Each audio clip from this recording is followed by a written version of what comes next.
Ako, not to me. Bakit ka ba nagsasalita ng Tagalog? Gusto ko, Pilipino ako. Ano ba yung mami mo? Pilipino ba siya?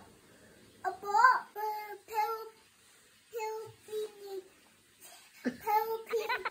Pilipinas. Daddy, Saan mo ba gustong tumira? Sa Japan o sa Pilipinas? Pilipinas. Bakit?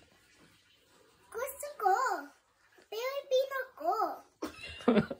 Gusto ko, punta sa Pilipinas. Di ba galing ka doon nung nakaraang taon? Yung mga sasakyan. Tricycle po. So may tricycle. Paano ang andar? Wing, wing, wing, wing. Sinong mahal mo?